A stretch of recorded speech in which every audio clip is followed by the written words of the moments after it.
श्री राम जय जय राम। संगरिया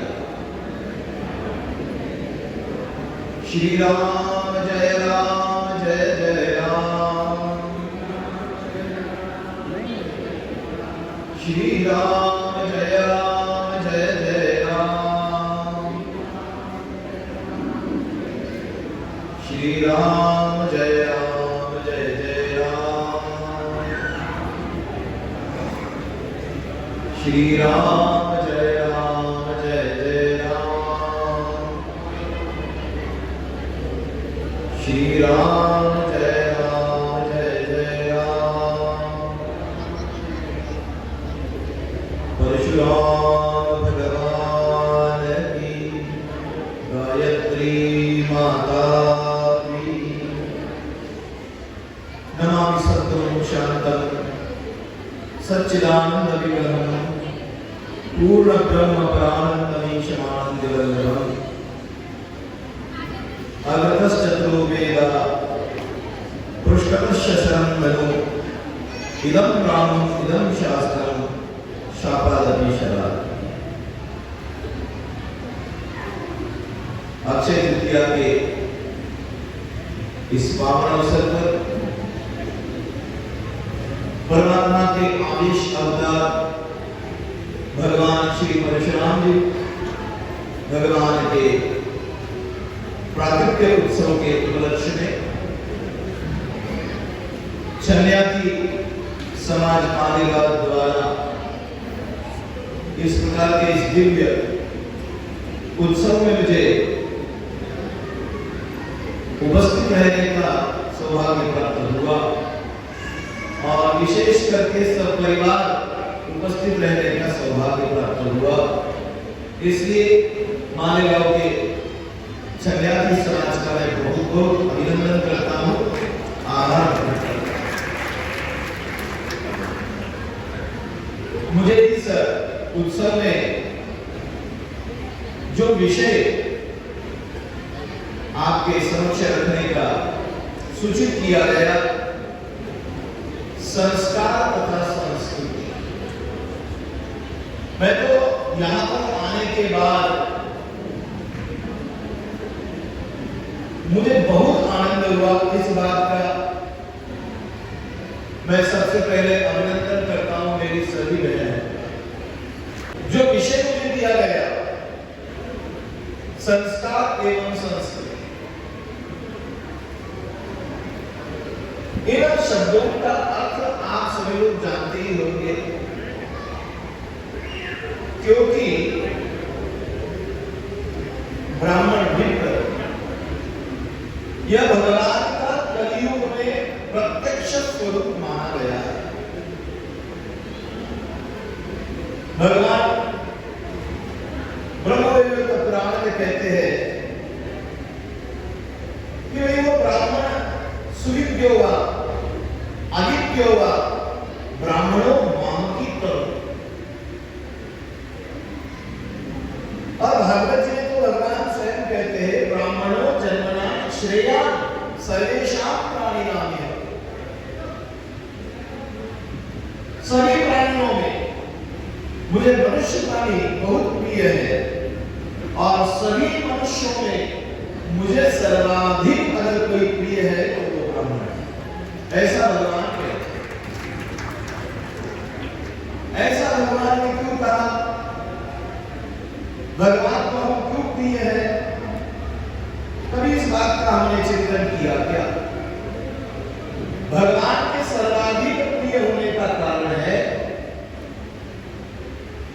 यजुर्वेद में एक मंत्र आता है, वयम राष्ट्रे जागृयाम पुरोहिताः। समूचे राष्ट्र का जागरण करने का उत्तरदायित्व, आदेश, आज्ञा हमें परमात्मा के द्वारा प्राप्त हुई। ब्राह्मण का जन्म ऐसे आराम के लिए नहीं, ब्राह्मण का जन्म है समाज को सुसंस्कारित करने के लिए। पुरोहित इस शब्द का अर्थ है पुर माने शहर, गांव। पुरोहित का मतलब होता है गांव का हित करने वाला, उसे कहते हैं पुरोहित। तो गांव का हित कैसे होगा, सबका कल्याण कैसे होगा? कल्याण का मतलब होता है क्रांति। समूचे विश्व का इतिहास जब हम पढ़ेंगे, जानने की कोशिश करेंगे, तो समूचे विश्व में क्रांति अगर किसी ने की है, लाई है, तो उसमें 98% ब्राह्मणों का योगदान रहा। कोई भी क्षेत्र चुन लीजिए आप, कोई भी क्षेत्र। आजकल हम पढ़ते नहीं, इसलिए हमें पता नहीं, लेकिन संसार में जितने भी संशोधन हुए, जितने भी खोज हुए हैं, उन सभी संशोधनों में आप लगभग पाएंगे कि ये सारे संशोधन विप्रों के द्वारा ही हुए। कितनी बातें आपको मैं बता सकता हूं। अध्यात्म से लेकर विज्ञान तक सारा समूचा योगदान अगर किसी का है तो विप्रो का। और इसलिए भगवान के हम सर्वाधिक प्रिय हैं। भगवान स्वयं कहते हैं ब्राह्मणों मम दैवतम्, ब्राह्मण मेरे देव है। अब है कि नहीं है, इसका क्या प्रमाण है? इसका प्रमाण है सुदामा जी का चरित्र। भगवान द्वारकाधीश के दरबार में महल में जब सुदामा जी पहुंचे हैं, 16,108 पत्नियां, इतना श्रेष्ठ ब्राह्मण आया जिसके लिए भगवान रोए हैं। इसलिए सभी पत्नियों को बड़ा आश्चर्य है। अरे जिस परमात्मा को हमने सदैव मुस्कुराते हुए देखा, वे भगवान जिसके लिए रोए हैं, वो ब्राह्मण कितना श्रेष्ठ होगा। तो ऐसे श्रेष्ठ ब्राह्मण का आशीर्वाद हमें मिल जाए, इसलिए सब रानियां दौड़ी आई है, सब प्रणाम करने लग गई। अरे सुदाम देव पैदल चल के आए हैं, भूखे हैं, और इतनी जनसंख्या सामने 16,000 लोग खड़े हो गए और सबको आशीर्वाद दे रहा है।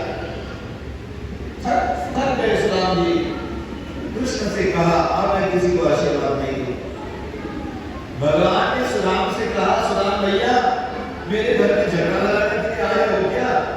200-400 को आशीर्वाद दे दिया और बाकी लोगों को आशीर्वाद नहीं दिया, तो तुम्हें शायद पता नहीं होगा भैया, एक से बढ़कर एक विलक्षण नारियां हैं, इनमें झगड़ा हो जाए। इसलिए सबको आशीर्वाद देता आवश्यक। भगवान युक्ति करते हैं। भगवान ने कहा देख सुना, और इतने लोगों को अगर आशीर्वाद नहीं दिया तो कलह का निर्माण होगा, तुम्हारा नाम खराब हो जाएगा। सुदाम जी कहते देखो कृष्ण, मैं थक चुका हूं, मैं तो आशीर्वाद देना चाहता हूं, लेकिन मुझे क्षमता ही नहीं है। और आशीर्वाद तो मन से देना जरूरी होता है। अब मेरे थके मारे शरीर की ओर मेरे मन का ज्यादा आकर्षण हो चुका है, मैं व्यस्त हो गया हूं, मेरा मन पूरा मेरे शरीर में व्यस्त हुआ है। एक काम करो, तुम मेरे चरणों में प्रणाम करो, मैं तुम्हें आशीर्वाद दे दूंगा। तो पत्नी पति की अर्धांगिनी होती है, तुम्हें दिया हुआ आशीर्वाद देखो कृष्ण तुम्हारी सारी पत्नियों तक अपने आप पहुंच जाए।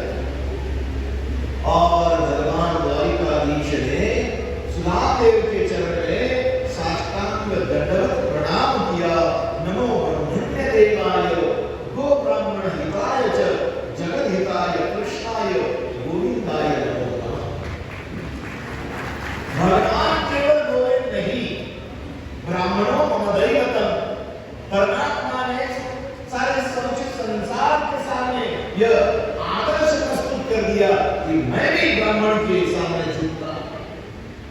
और एक कथा आती है आपको कदाचित, क्योंकि भागवत कहने का क्रम बदल गया। हम विस्तार से भागवत सुनने वाले नहीं, इसके वक्त कहते नहीं, कितने कितने चरित्र हम लोगों को पता नहीं। भागवत जी के दशम स्कंद में एक अध्याय आता है राजा मृग का चरित्र। राजा मृग को ब्राह्मण का शाप मिला। क्यों मिला? एक गाय एक ब्राह्मण को दान दी, वो गाय गलती से दूसरे ब्राह्मण के गाय में शामिल हो गई, दोनों में झगड़ा हुआ। राजा के बात ध्यान में आई, गलती अनजाने में हुई है। एक ब्राह्मण से कहा, भाई एक गाय के बदले 1000 देता हूं। उसने कहा, मैं छोटा ब्राह्मण थोड़ी, मैं छोटा ब्राह्मण थोड़ी। दूसरे ब्राह्मण से कहा, एक गाय के बदले 10,000 गाय देता हूं। उसने कहा, मैं छोटे ब्राह्मण थोड़ी। समाज के सारे झगड़े प्रेस्टीज इश्यू के कारण होते हैं। तू बड़ा तू जाएगा, और इससे समाज का विकास नहीं होता। और वैसे शास्त्र आज्ञा भी है, नगश्चेत स्त्री प्राण, 3 ब्राह्मण कहीं पर भी साथ में न जाए। अगर ये तीनों ब्रह्मा विष्णु महेश बनकर गए तो अपनी अपना बुद्धि प्रामाण्य सिद्ध करेगा, मैं बुद्धिमान, और सब चीज करेगा। मेरा कहने का मतलब, समाज का विकास अगर करना है तो करो, कलह छोड़ना पड़ेगा। मैं बड़ा नहीं, तू बड़ा कहने की आदत लगा लो। राजा मृग को ब्राह्मण ने शाप दिया, गिरगिट के समान रंग बदलता है, गिरगिट की योनि में जा पड़े। और राजा मृग को गिरगिट की योनि मिली है। यज्ञपाल खेलते खेलते कुएं के पास गए, और जैसे ही उन्होंने गिरगिट को देखा, दौड़े दौड़े दादाजी के पास आए, भगवान श्री कृष्ण के पास। भगवान से कहते हैं, दादाजी वहां बहुत बड़ा गिरगिट है। भगवान स्वयं आए हैं। गिरगिट को जैसे ही प्रभु का दर्शन हुआ, राजा मृग उस गिरगिट की योनि से मुक्त हुए। इसके पश्चात परमात्मा ने क्या कहा, जरा सुन लीजिए। इसके बाद प्रभु अपने सभी बालकों को लेकर बैठे हैं और उनसे कहते हैं, देखा ना ब्राह्मण का कितना प्रभाव है। अरे अनजाने में भी हम कहीं गलती न करते हैं। नाहम हारा मन में विषम यस्य प्रतिक्रिया। देखो, विष टेस्ट को लेना चाहेगा क्या? आपने साइनाइड शब्द सुना होगा। नहीं, मुझे साइनाइड की टेस्ट लेनी है। ले सकते हैं क्या? साइनाइड की टेस्ट नहीं ले सकते। बचा कर रखेगा, इसका उत्तरदायित्व है ब्राह्मण। संस्कृति शब्द का अर्थ है सम्यक कृति। एक होती है कृति, कृति ठीक भी होती है और गलत भी होती है, लेकिन संस्कृति मतलब यहां पर कोई गलती नहीं हो सकती। सम्यक कृति, ठीक बराबर की कृति जो शास्त्र निहित है। इसलिए हमारे जीवन में संस्कार और संस्कृति की बहुत बड़ी आवश्यकता है। मुझे जब यहाँ इस कार्यक्रम के बारे में बताया, कार्यक्रम पत्रिका किस प्रकार की है, कौन कौन से कार्यक्रम होने वाले हैं, बहुत बार ऐसे सामाजिक उत्सव में जाने का अवसर मुझे मिलता है, और वहां जाने के बाद मैं दृश्य जब देखता हूं तो मन बड़ा दुखी होता है, और ऐसा लगता है मैं कहां से यहाँ चला आया। लेकिन यहाँ आने के बाद मेरी आंखें अपने आप ओझल हो गई। मैं जो सोच रखा था मैंने, क्योंकि अक्सर इन उत्सवों में महिलाओं के द्वारा जो कार्यक्रम आयोजित होते हैं, ऐसे विविध वस्त्रों में हमारी माताएं और बेटियां आकर नृत्य करती है, लेकिन आप सभी लोगों का मैं विशेष अभिनंदन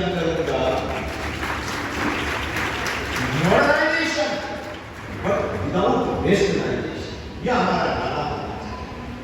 मॉडल तो हम जरूर बने, लेकिन उस हमारे आधुनिकता में कहीं भी हमारे संस्कार इस प्रकार के न हो, ऐसे गलत संस्कारों का प्रदर्शन नहीं होना चाहिए। यही तो माताओं का भाव है।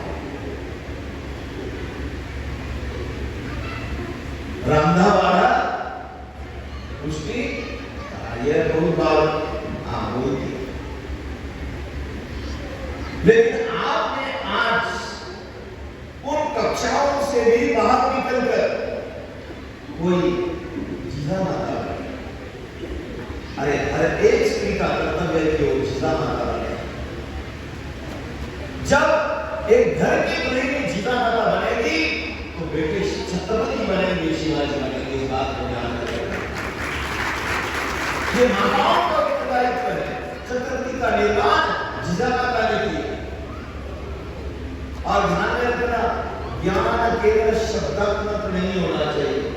नहीं तो ब्राह्मण प्रवचन देने में इतने एक्सपर्ट होते हैं, किसी भी ब्राह्मण के पास जाए तो वो तो कोई जजमान मिल जाए, उसको ऐसा प्रवचन सुनाने में एक्सपर्ट होते हैं, लेकिन लोका सांगे अपन मात्र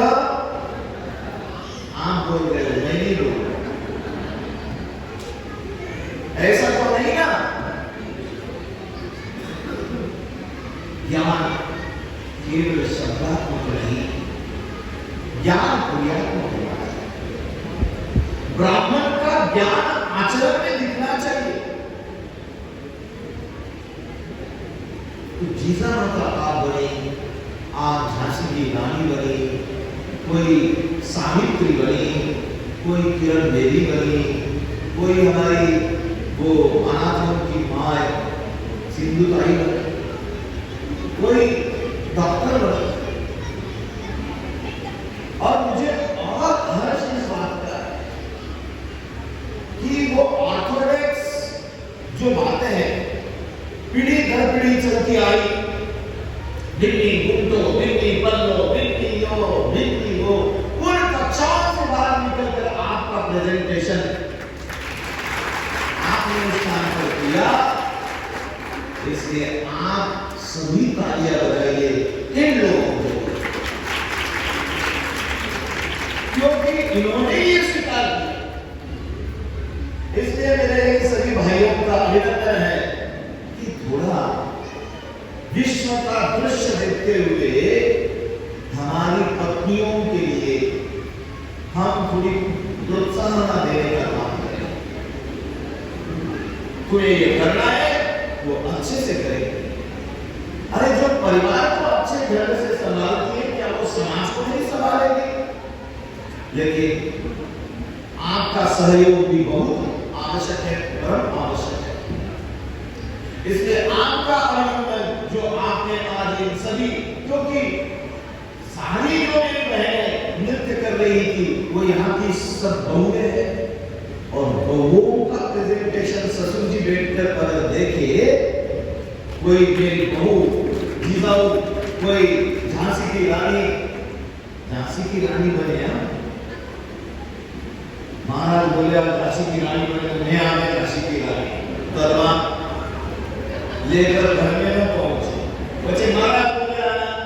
हाँ, मेरे कहने का मतलब अलग है, आप उसका मतलब अलग मत ले लेना। तो बहुत अच्छा आपने नृत्य का सादरीकरण, यही तो हमारे संस्कार है। केवल अपने परिवार को हमें ये नहीं देना है, विश्व को देना है। सारा विश्व हमारी ओर देख रहा है, इसलिए हमारे बालकों से हमें संस्कार देना आवश्यक है। मैं तो मालेगांव के बारे में बहुत बार सुनता हूं कि आज तक यहाँ पर सारे जो विप्रों के संस्कार है, अभी अभी मैंने सुना कि यज्ञोपवीत संस्कार का भी आयोजन है। इसके बारे में थोड़ा बहुत अच्छा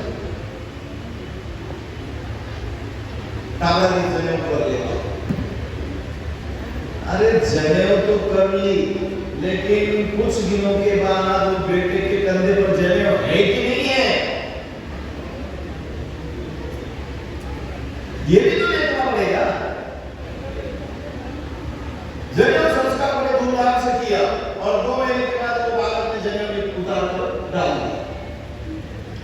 इसमें बालक की गलती नहीं है,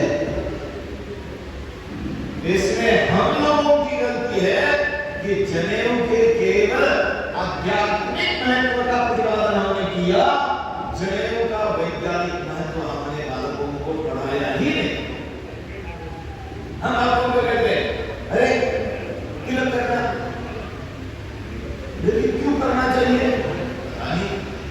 अरे छोटी नहीं है, क्यों नहीं है, इसका क्या कारण है, इसका क्या महत्व है, उसको पता ही नहीं है।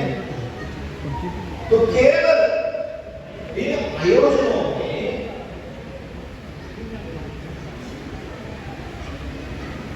समाज का कोई तो भी उपक्रम हो जाना चाहिए, इस दृष्टि से नहीं।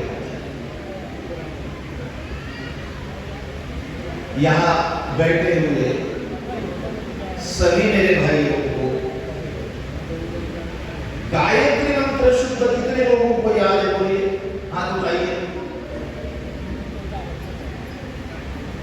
शुद्ध बोलना आता है। जनेऊ के नियम कितने लोगों को पता है? कब कब जनेऊ बदलनी चाहिए? देखो 50 लोगों में 4 कितने? 50 लोग। जनेऊ तो हमने पहन, लेकिन उसके नियम बता। जनेऊ बदलते समय किस प्रकार का मंत्र बोला जाता है? यज्ञो पवित्रम परमम पवित्र। लोगों को पता है कितनी बार समझो मंत्र नहीं आया तो जनेऊ बदलते समय 10 बार कम से कम गायत्री का मंत्र जप करे। जनेऊ बदलते समय रात्रि के समय समझो किसी के अंतक्रिया में हम गए और घर आकर आए, रात में जनेऊ बदलने के बाद दूसरे दिन प्रातः काल की वेला में फिर जनेऊ बदलनी चाहिए, क्योंकि वो सूर्य की साक्षी के बिना बदली जा सकती है। और इसीलिए आजकल क्या हुआ, सूर्यास्त के पश्चात हम वो सब क्रियाएं करने लगे जो नहीं करते थे। किसी का देहांत हो गया, शाम के समय समझो 2-4 बजे हुआ तो 8 बजे तक क्रिया करो, ये विधान नहीं है। दूसरे दिन प्रातः काल, लेकिन आजकल इतनी जल्दबाजी संस्कारों में हो गई, जल्दी जल्दी करते हैं, कारण ठीक है हो गया, लेकिन उसके पश्चात के जो संस्कार है उसको हमने उसका पालन करना चाहिए। हमारे द्वारा वो पालन होता नहीं।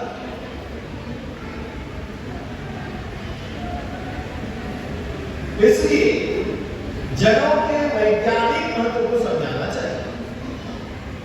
96 अंगुल की जनेऊ है, 3 धागे होते हैं, सत्व रजतम, ब्रह्मा विष्णु महेश, प्रजापतियों का आवाहन उसमें है। सबसे उत्तम लाभ जनेऊ का क्या है? आजकल लोग डिप्रेशन में जाते हैं, घर घर में सबको डिप्रेशन की व्याधि हो चुकी है। जो विप्र ब्राह्मण अपने कंधे पर जनेऊ धारण करेगा वो डिप्रेशन में कभी नहीं जाएगा।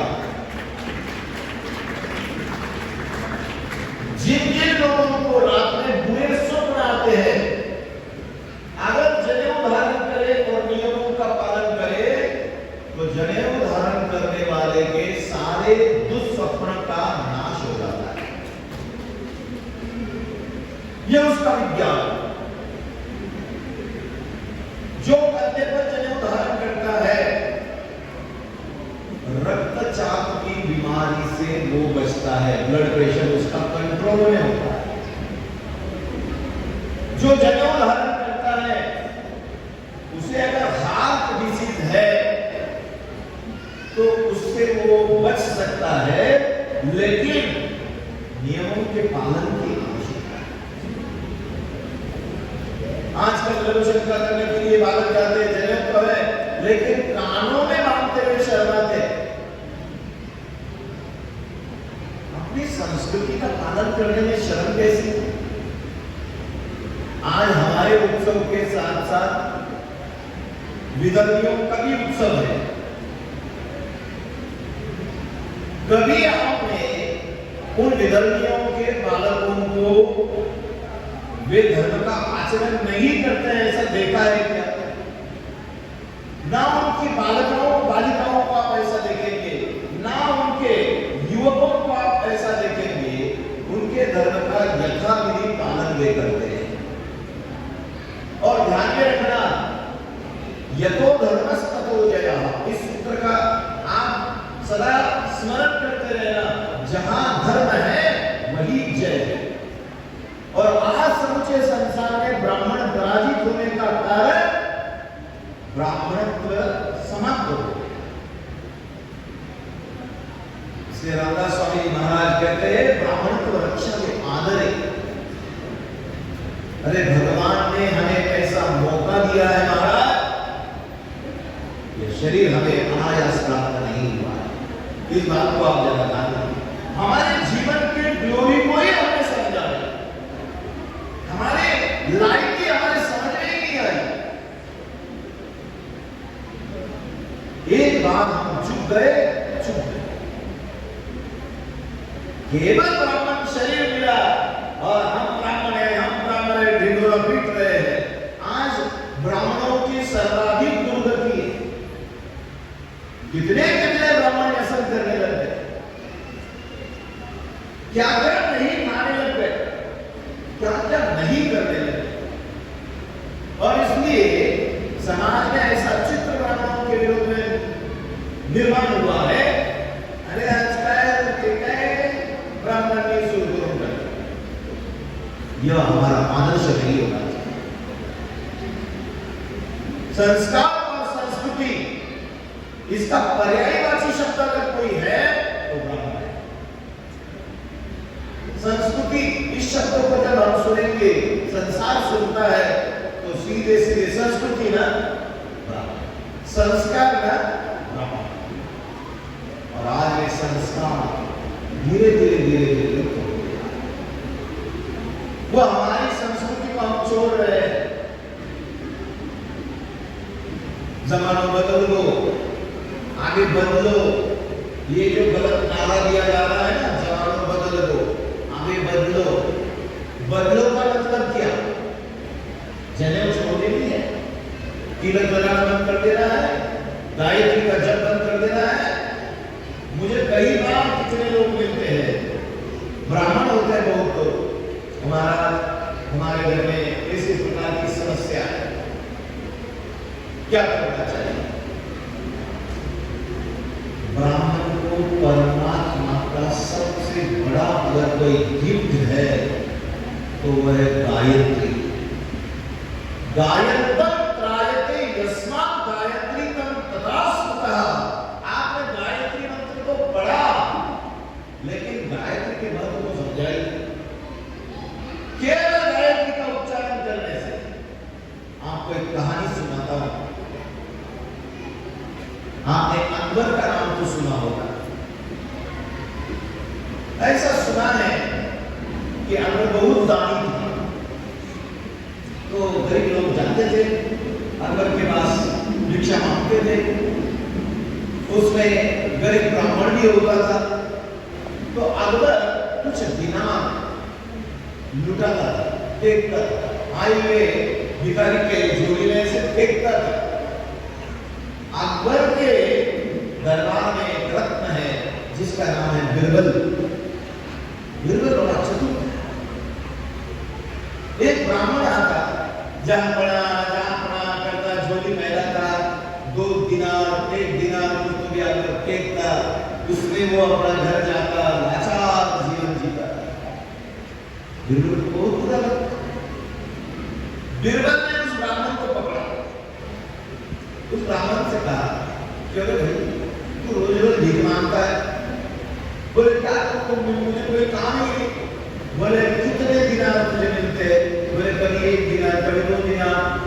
बोले अगर मैं कहूं ऐसा तू करेगा तो मैं रोज तुझे 5 दिनार दूंगा। बोले क्या करना? ब्राह्मण से कहा देख ये शिव जी का मंदिर है, इस शिव जी के मंदिर में जाकर बैठना है, सवेरे से शाम तक जब तक मैं नहीं आता तब तक गायत्री मंत्र का जप करना। मैं आऊंगा फिर मैं तुझे 5 दिन। ब्राह्मण को अब यूं ही केवल जाकर बैठकर गायत्री का जप करने से 5 दिन मिलने लग गए। रोज बिरबल जाता 5 दिन, 5 दिन, 5 दिन। दिनारों का महत्व छोड़ दीजिए आप, लेकिन गायत्री का जप करते करते करते करते उस ब्राह्मण का चेहरा तेजस्वी हो गया। गायत्री का जप करते करते ब्राह्मण को वापस शक्ति आ गई और तेज में ब्राह्मण प्रकट हुआ, लोगों में प्रसिद्धि हो गई। वो महाराज का आशीर्वाद, वो ब्राह्मण का आशीर्वाद मिल गई, भीड़ होने लगी। महाराज मेरा ये काम है, काम है। महाराज मुझे ये रोग हो गया, कुछ नहीं होता, अच्छा हो जाएगा, रोगी मुक्त हो गया। ऐसे करते करते वो ब्राह्मण के बहुत चेले बन गए। उन चेलों ने ब्राह्मण को आश्रम बना दिया और वो गरीब गरीब ब्राह्मण आज बहुत बड़ा महाराज बन गया। महाराज जहां पहुंची है अकबर के काम। अकबर ने बिरबल से कहा, बिरबल हमने सुना है वो ब्राह्मण बड़ा, वो महाराज बहुत, उसके आशीर्वाद में ताकत है, हमारे राज दरबार में उनको लाना है। बिरबल ने कहा वो नहीं आएगा। बोले क्यों नहीं आएंगे? बोले उनके नियम बहुत है। बोले क्या नियम है? बोले जहां पड़ा देखो हमारे धर्म में राजा से भी ऊंचा पद होता है गुरु का। राजा के ऊंचे आसन पर गुरु को बैठाया जाता है। ऐसा करेंगे क्या? आपके आसन से भी ऊंचा आसन वो गुरु का लगाना पड़ेगा। बोले क्यों नहीं लगाएंगे? लगाएंगे। बोले देखो जहां पड़ा उनकी पाद्य पूजा करनी होगी, बोले करेंगे। बोले उनको प्रणाम करना होगा, बोले करेंगे। बोले ठीक है फिर हम उनको लाएंगे। दया कर उससे कहा चलो भाई तेरी परीक्षा की घड़ी आ गई। जो ब्राह्मण रोज उस दरबार में भीख मांगता था, राजा यूं दिनार फेंकता था, आज वो ब्राह्मण महाराज बनकर जब दरबार में आया, शहनाइयों की और नगाड़ों की गूंज में स्वागत हुआ, पुष्पवृष्टि हो रही थी और राजा स्वयं उतर दिया बेचारा। और राजा अकबर से भी ऊंचा आसन उस ब्राह्मण का लगाया गया और स्वयं राजा उस ब्राह्मण को प्रणाम करता है। बिरबल हंस रहा था। अकबर का ध्यान गया बिरबल की ओर। बिरबल को डांटा अकबर ने, ऐसे क्यों हंस रहा था? बोले इसका रहस्य बात करता हूं, इसमें रहस्य है। उस ब्राह्मण को विदा किया जाते समय ब्राह्मण ने बिरबल को प्रणाम किया। बोले बिरबल आपने मेरे स्वरूप का, मेरे ताकत का ज्ञान मुझे दिया। अरे ये मंत्र में इतनी ताकत है, ऐसा अगर मुझे पहले पता चलता तो इतने साल में भीख क्यों मांगता। उसको विदा करने के बाद अकबर ने बिरबल से पूछा क्यों हंसता था? बोले महाराज काल की गति देखो। बोले क्या? बोले एक समय था यही ब्राह्मण आपके सामने झोली फैलाता था और आप बड़े अहंकार से दिनार उसके झोली में डालते थे। आज वही राजा बादशाह उस ब्राह्मण के सामने झोली फैला रहा है। हे ब्राह्मण मुझे आशीर्वाद और कुछ करने की आवश्यकता है ही नहीं। केवल जनेऊ के नियमों का पालन करे और गायत्री का मंत्र जाप अगर करे ना तो कुछ करने की आवश्यकता है।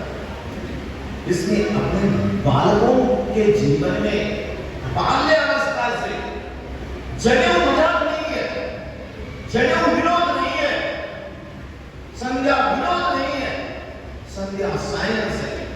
जनेऊ साइंस है, जनेऊ साइंस है विजय का।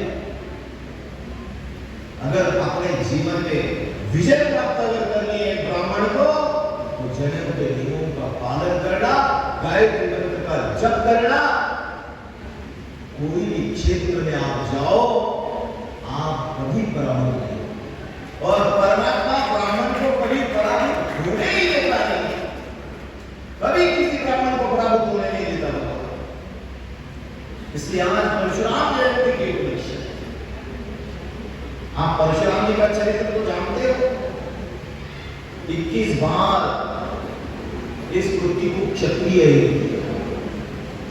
भाइयों, आज के इस युग में ब्राह्मण समाज की अवस्था किस प्रकार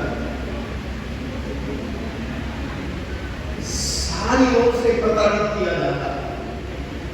ये ब्राह्मण है ना, नौकरी, ये ब्राह्मण है ना, कुछ नहीं। लेकिन इससे डरना, हम वे परशुराम जी के वंशज हैं जिन्होंने अपने बल से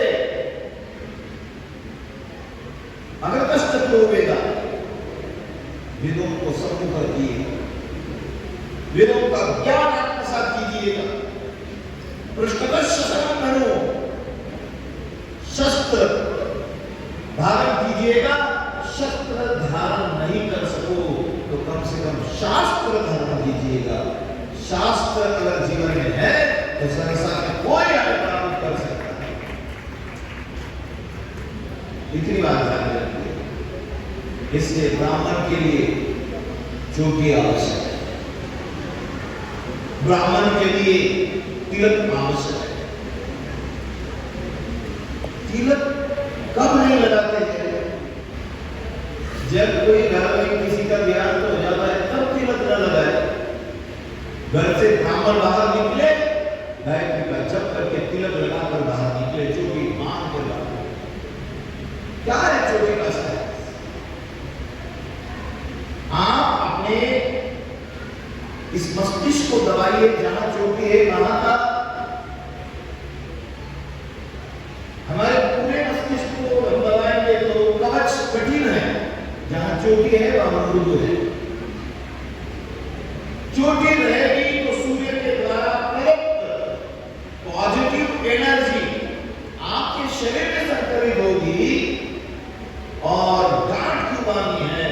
वो आई हुई सूर्य की ऊर्जा वापस ऊर्ध्वगामी होकर चली न जाए, इसलिए ज्योति को बांध। सूर्य आत्मा का काल है। दुर्बल, आत्म दुर्बल ब्राह्मण नहीं होना चाहिए, और इसलिए चोटी आवश्यक है। तिलक क्यों होना चाहिए? यहां पर बैठे हुए सभी लोगों को एक मेरा प्रश्न है। देखो, अपना यह व्याख्यान संवादात्मक होना चाहिए।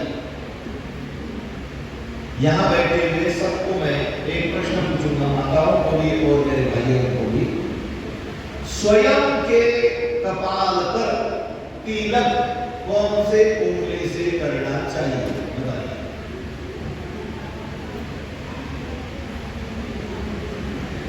खड़े होकर बताइए।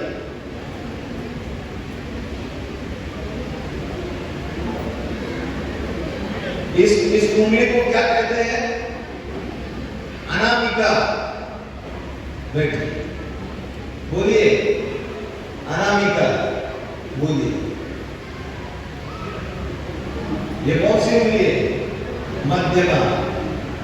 दामोदर जी का जवाब 100% करेक्ट है। स्वयं को तिलक करते हुए मध्यमा उंगली से करना चाहिए। क्यों करना चाहिए? अनामिका विप्र और देवों के लिए, मध्यमा उंगली स्वयं के लिए है, तर्जनी पितरों के लिए है, घनिष्ठिका प्रेत के लिए है, और अंगूठा किसी के भी लिए नहीं है। ये पितृ तीर्थ है, कभी किसी को अंगूठा मत बता, इसलिए सीधे अंगूठे से तिलक न करे, पहले अनामिका से और फिर धनुष को ले। मध्यमा उंगली से ही क्यों करना चाहिए तिलक? कितने लोगों को पता है? बोलिए, किसी को कोई इसका ज्ञान हो तो बताइए मेरी बहनें।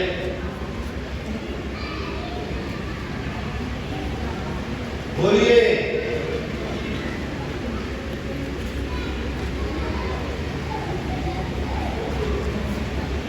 अच्छा, तिलक क्यों करना चाहिए ये बताना है। बोला टिकली का लावायची, हे पोरींच्या कपाळी टिकली आहे का? तपासा तपासा, चुरी आहे की नाही? आप विचार।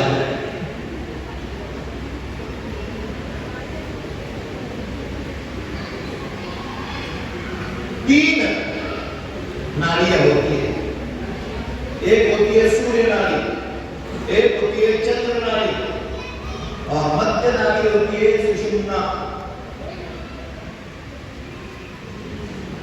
देखो हमारे शरीर में परमात्मा ने हम पर ऐसा उपकार कर रखा है, उस जादू को आप जान लीजिए। मध्यमा उंगली का ध्रुव मध्य में स्पर्श करते ही 72,000 नाड़ियों में कोई सोई हुई हो तो केवल मध्यमा उंगली से अपने ध्रुव मध्य के ऊपर स्पर्श करते ही हमारी रक्त कोशिकाओं में संचार पैदा होता है और रक्ताभिसरण ठीक होता है। यह आज्ञा चक्र है।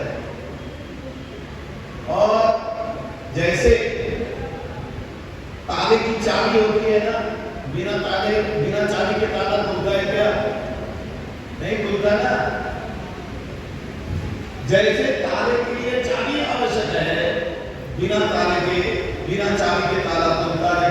उसी प्रकार हमारे शरीर में भी जो सुप्त नाड़ियां हैं उनको हिलाना पड़ता है, जगाना पड़ता है और हमें पता नहीं हमारे बॉडी में कहां फॉल्ट है। केवल इस चाबी का स्पर्श होते ही रक्त बहना आरंभ हो जाता है। चंदनस्य महत्पवित्रम, चंदन लगाने से पवित्रता प्राप्त होती है, पाप करने की प्रवृत्ति नष्ट होती है। परम पवित्र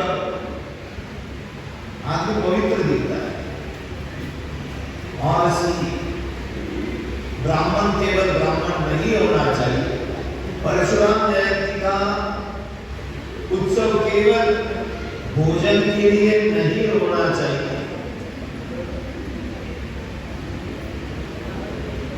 नहीं तो चारों आज परशुराम जयंती है, शाम का जीवन है। ब्राह्मण को जीवन बड़ा प्रिय है। यूं तो आए हो यजमान को चाले ब्राह्मण लोगों ने जीवन।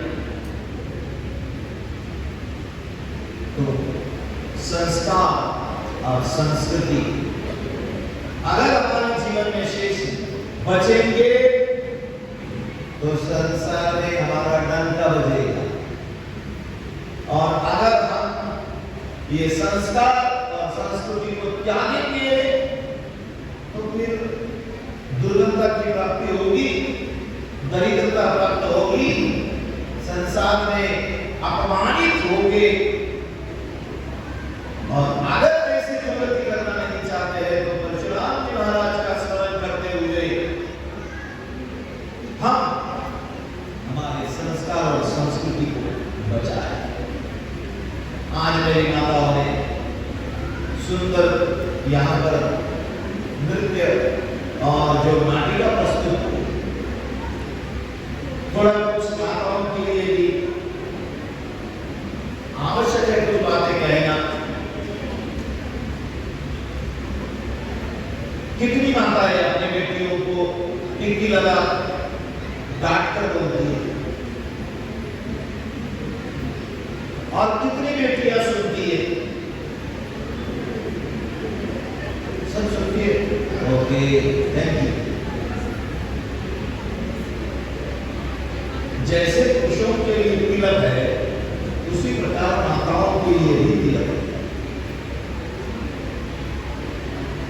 तिलक टिकली लावली पाहिजे, लेकिन लगाती तो है, लेकिन वो टिकली देखने के लिए दूरबीन लानी पड़ती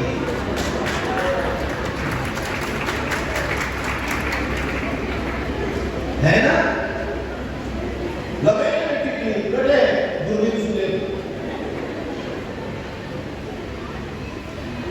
मेरी ये बेटियों को मैं कहूँगा, जरा वे मुसलमान की छोकरियों को देखिए, उनको धर्म का कितना अभिमान है।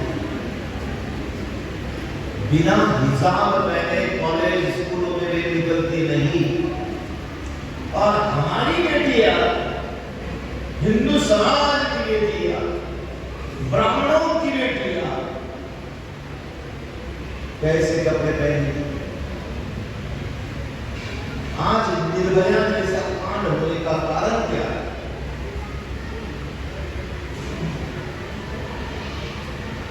हमारी बेटियों को कोई दुष्ट हमारी और गंदी नजर से देख रहा है, इसकी शर्म नहीं लगती।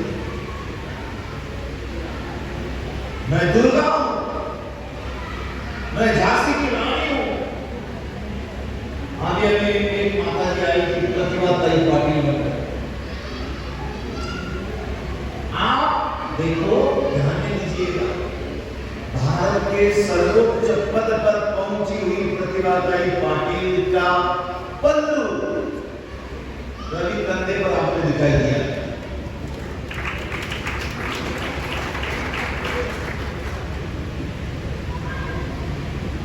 ये शालीनता है।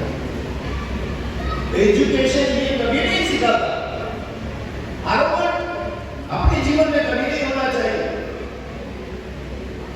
सभ्यता होना चाहिए। मैं जिस परिवार में हूं, तो मैं उस परिवार की शान हूं। मेरे व्यवहार से मेरे परिवार पर उंगली उठाई जाती है, इस बात का ध्यान रखना चाहिए। अरे उस साइंस को समझ लीजिए, हमारे ऋषियों ने यूं ही हमको कुछ दे दिया, ऐसा नहीं है, उसमें भी साइंस है। जो लड़की टिक्की लगाती नहीं, वो ज्यादा से ज्यादा गुस्सा करती है। करती है कि नहीं करती है? क्योंकि ब्रेन का कंट्रोल है ही नहीं उसके टिक्की लगाओ, चूड़ी पहने। सब माताओं से कहूंगा, बेटी अगर सुनती नहीं तो उसको जीवन दो मत। हमारा घर में आज तक जीवन नहीं मिली, ये होना बेटियां।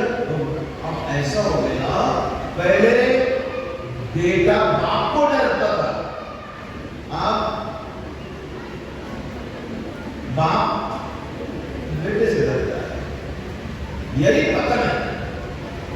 पहले मां अगर केवल आंखें दिखाए तो बेटी दूसरी थी, आज बेटी मां को आंख दिखाते तो चुप होती। देखो, माताओं का यह विशेष कर्तव्य है बेटियों को ध्यान रखना।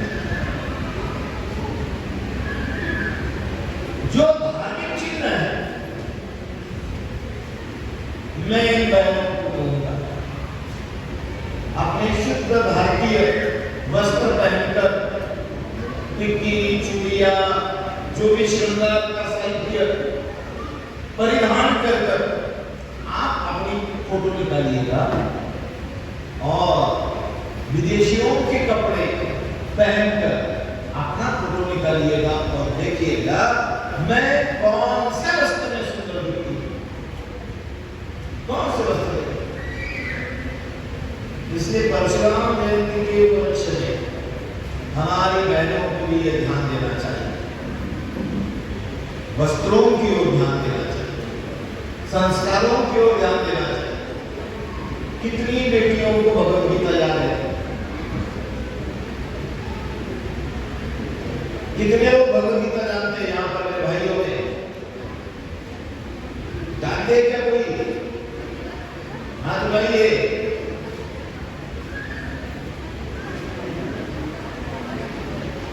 यहाँ पर केवल एक है, वो भगवत गीता है। किसी क्रिश्चियन बालिका को पूछो, वो बाइबल जानती है। किसी मुस्लिम बालिका को पूछो, वो कुरान जानती है। और हिंदू बालिका को पूछो, अभी गाना कौन सा है फेमस?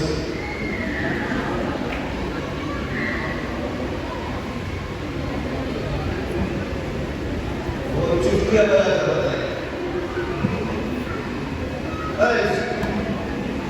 कोका कोला, उसको गाने, उसको भगवत गीता याद, उसको शुभम करोति कल्याणम याद, उसको धर्म और संस्कार संस्कृति पता। देखो हमारी प्रगति क्या है। पहले घर घर में हमारी माताओं को शादियों में गाने वाले सब गीत याद थे, ठीक है नहीं? आज गीत आ गए, पितर जी मालूम, माता जी मालूम, फिर वो संगीत रजनी होती है। संगीत रजनी पहले से चली आई, ज्यादा नचने के लिए लेते। अरे कितने बढ़िया बढ़िया गीत गाया करते थे लोग, 5-5 दिन 7-7 दिन सारे गली की महिलाएं आती थी और जो परवार गाती थी। वो क्या गाती थी? रमा रमा, कितना बढ़िया। वो गीत नहीं, वो गाया नहीं, और वो कुछ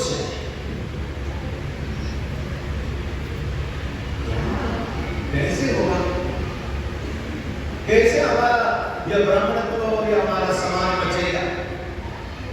पूजा कैसे करनी चाहिए गोद की, हमारी लड़कियों को पता नहीं। हाँ, है क्या पता लड़कियों को?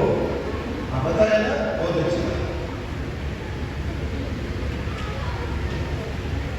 देखो केवल संस्कार संस्कार संस्कार, संस्कृति संस्कृति करकर होने वाला नहीं, ये सारी बातें हमारे आचरण में होनी चाहिए। अभी आप भोजन करने वाले हो, विवाह में आप सब लोग जाते हो और 100% गलती करते हो। क्या गलती करते हो पता है आपको? एक तो खड़े होकर भोजन करना नहीं चाहिए। खड़ा होकर भोजन कौन करता है? भीतर।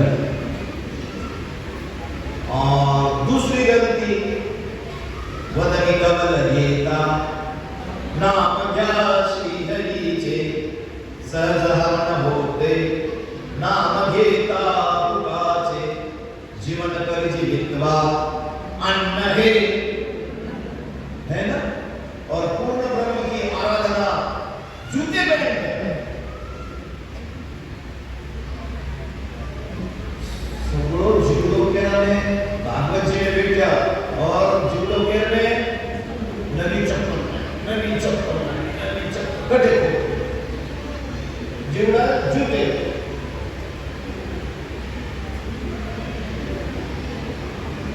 इसलिए मेरे सन्यासीय मित्र युवा भाइयों को मेरा इस वर्ष का जाने दीजिएगा अनुरोध है, करबद्ध प्रार्थना है कि अगले साल का भोजन सबको पंगत में बैठा कर कराएं।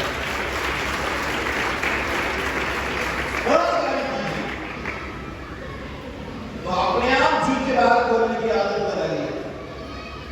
सबको कहिए एक अन्य का भी जूठन नहीं रखना चाहिए, जितना चाहिए उतना ही लीजिए। कोई भी जूठन थाली में छोड़ेगा। आप और एक मेरा प्रश्न आप सभी को, भोजन के उपरांत थाली में हाथ धोना चाहिए कि नहीं चाहिए?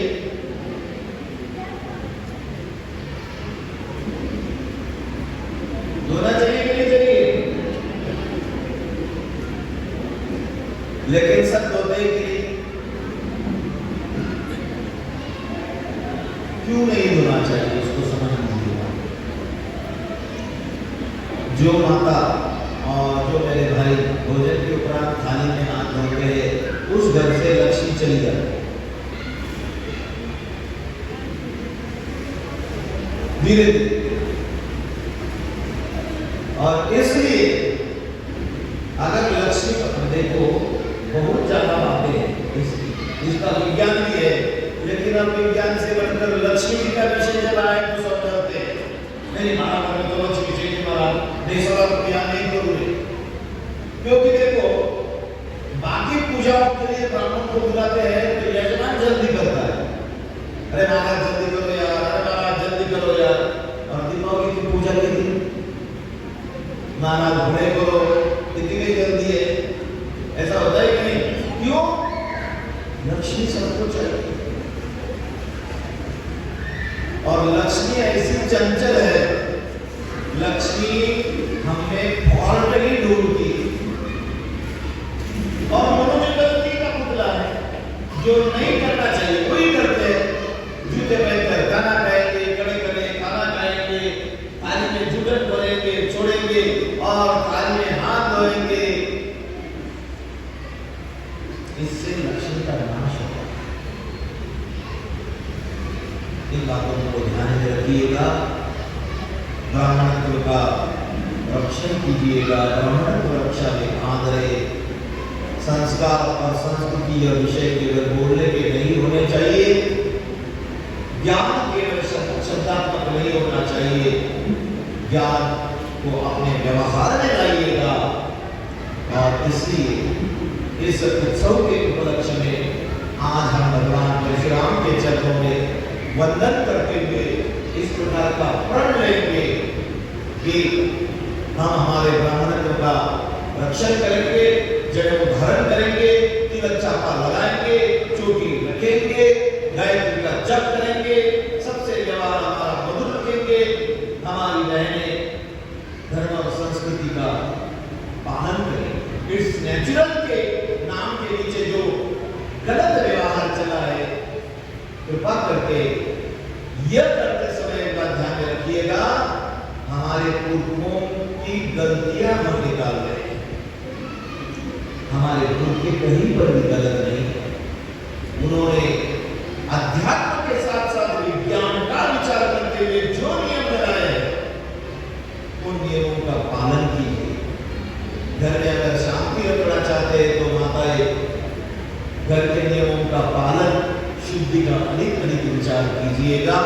अपने बालिकाओं को इसी प्रकार की शिक्षा दीक्षा दीजिएगा, तो ही इस प्रकार के उत्सव का कोई फल हमें प्राप्त होगा, साफल्य होगा। नहीं तो फिर हर साल उत्सव होते ही रहेंगे। तो इस प्रकार का हम प्रण करें कि हमारे ब्राह्मणत्व का हम रक्षण करेंगे, नियमों का पालन करेंगे।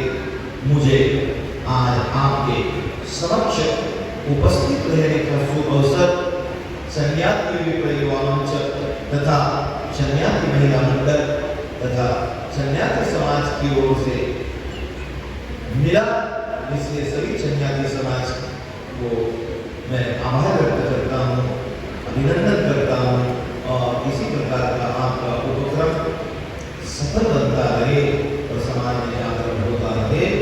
इस प्रकार की शक्ति आपको भगवान परशुराम प्रदान करे। ऐसे भगवान श्री परशुराम के चरणों में प्रार्थना करते हुए पुनश्च एक बार सभी विप्रों को प्रणाम करते हुए अपने वैखरी वाणी को विराम